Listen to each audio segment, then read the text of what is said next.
Hello everyone, welcome to our channel JMD classes. So friends, आज है 6 फरवरी 2022। आज से जो भी इम्पोर्टेंट करंट अफेयर्स होंगे वो हम इस वीडियो में डिस्कस करेंगे। इसी के साथ हम बजट के भी कुछ इम्पोर्टेंट क्वेश्चन इसमें डिस्कस करेंगे, तो आप देखना मत भूलिएगा। चलिए स्टार्ट करते हैं। आज का फर्स्ट क्वेश्चन है, पीएम डिवाइन योजना किस देश में लॉन्च हुई है? तो इसका करेक्ट आंसर है भारत। केंद्रीय बजट 2022-23 में वित्त मंत्री निर्मला सीतारमण द्वारा एक नई पीएम डिवाइन योजना, पीएम डिवाइन स्कीम प्रस्तावित की गई है। सबसे पहले जानते हैं कि पीएम डिवाइन स्कीम क्या है। तो सरकार ने 15,000 करोड़ रुपए के प्रारंभिक आवंटन के साथ पीएम डिवाइन योजना की शुरुआत की है। पीएम डिवाइन का अर्थ है prime ministers development initiative for north east. ठीक है। इस योजना का उद्देश्य मिजोरम में अपनी तरह की अनूठी बैम्बू लिंक रोड्स सहित बुनियादी ढांचे और जरूरत आधारित सामाजिक विकास के लिए फंड प्रदान करना। बात करें अगर बैम्बू लिंक रोड्स की, तो पीएम डिवाइन योजना के तहत मिजोरम में बांस लिंक रोड का निर्माण किया जाएगा। इन सड़कों से जंगलों से बांस के परिवहन में मदद मिलेगी। ठीक है। हमारा सेकंड क्वेश्चन है, एक अध्ययन के अनुसार यूनाइटेड किंगडम में पौधे औसतन लगभग 1 महीने पहले फूलने लगे हैं। इसका कारण क्या है? यानी कि उसमें फूल समय से पहले ही निकल आए हैं, तो इसका कारण क्या है? तो इसका सबसे बड़ा कारण बताया जा रहा है जलवायु परिवर्तन। एक अध्ययन के अनुसार जलवायु परिवर्तन के कारण यूनाइटेड किंगडम में पौधे औसतन लगभग 1 महीने पहले फूलने लगे हैं। असामयिक फूल आने से पारिस्थितिक असंतुलन हो सकता है। इसका खेती और प्रकृति के कामकाज और उत्पादकता पर नाटकीय प्रभाव पड़ेगा। ग्लोबल वार्मिंग के परिणाम स्वरूप कई जगहों पर वसंत ऋतु का जल्दी आगमन और पतझड़ का देर से आगमन होता है। सभी जानवर और पौधे एक ही दर से अनुकूलन नहीं कर रहे हैं। यदि ये प्रजातियां एक दूसरे के साथ तालमेल बिठाने में असफल रहती हैं, तो यह पारिस्थितिक बेमेल का कारण बन सकती हैं। ठीक है। तो चलिए आगे चलते हैं। 3 फरवरी 2022 को भारत के निर्यात आयात बैंक यानी कि एक्सिम बैंक ने किस देश को 500 मिलियन अमेरिकी डॉलर का ऋण दिया है? तो वो इसका आंसर है श्रीलंका।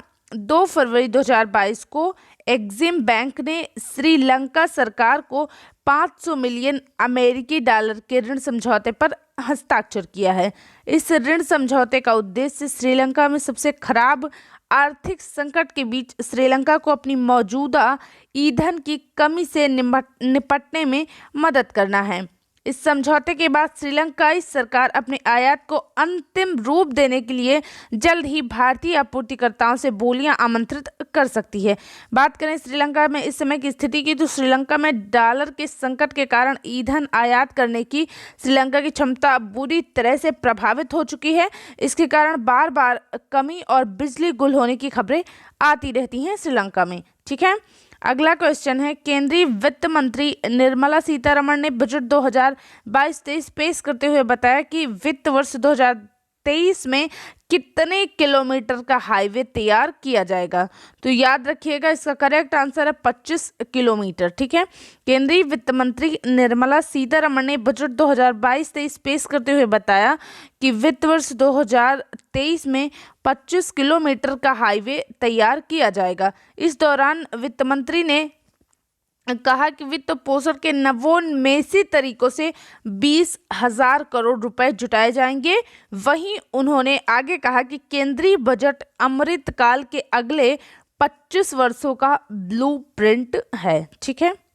आगे चलते हैं। अगला क्वेश्चन है, केंद्रीय वित्त मंत्री निर्मला सीतारमण ने किस साल सबसे लंबा बजट भाषण दिया है? तो इसका भी करेक्ट आंसर है साल 2020। केंद्रीय वित्त मंत्री ने 1 फरवरी 2022 को अपना सबसे छोटा भाषण लगभग 90 मिनट का दिया। कब? 2022 में। सीतारमण के नाम सबसे लंबा बजट भाषण देने का रिकॉर्ड है 1 फरवरी 2020 को। 1 फरवरी 2020 को केंद्रीय बजट पेश करते हुए उन्होंने 2 घंटे 40 मिनट तक बात की और उन्होंने साल 2019 में 2 घंटे 17 मिनट का भाषण दिया था। तो ये याद रखना। वित्त मंत्री निर्मला सीतारमण के अनुसार अगले 3 साल में कितने वंदे भारत ट्रेनों का निर्माण किया जाएगा, ठीक है, तो वो है 400, ठीक है।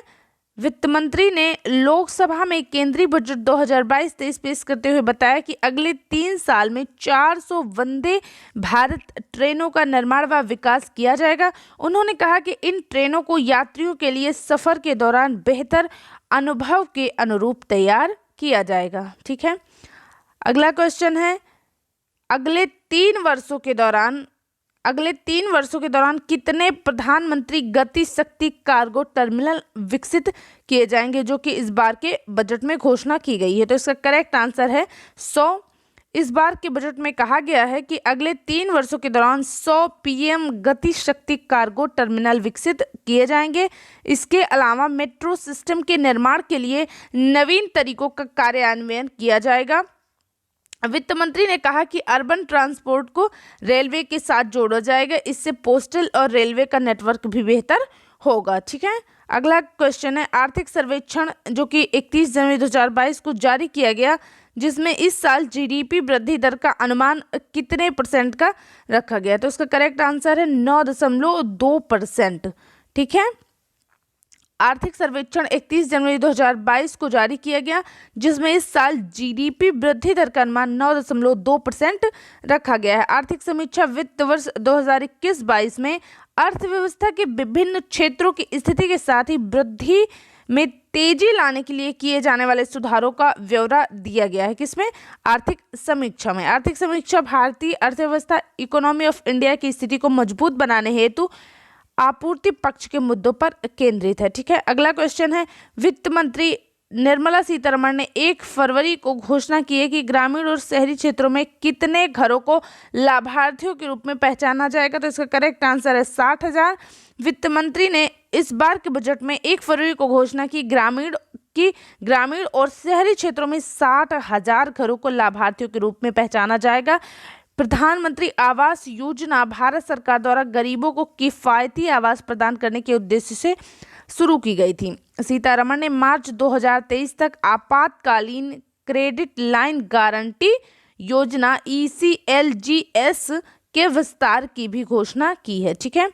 अगला क्वेश्चन है, वित्त मंत्री ने बताया कि PM ई विद्या के 1 क्लास 1 टीवी चैनल कार्यक्रम को 12 से कितने टीवी चैनलों तक बढ़ाया जाएगा। कहने का मतलब है कि अभी तक 12 चैनल थे इससे संबंधित, तो आने वाले बजट में कितने चैनल और बढ़ाए जाएंगे।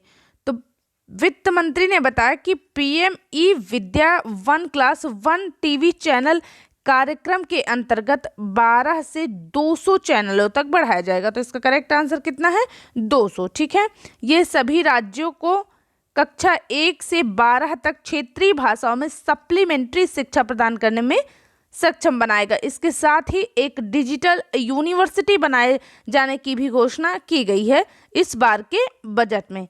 तो ये रहे आज के क्वेश्चन। अगर आपको हमारी क्लासेस पसंद आती हैं तो इन्हें लाइक, शेयर और हमारे चैनल को सब्सक्राइब ज़रूर कीजिएगा। Thanks for watching. Thank you so much.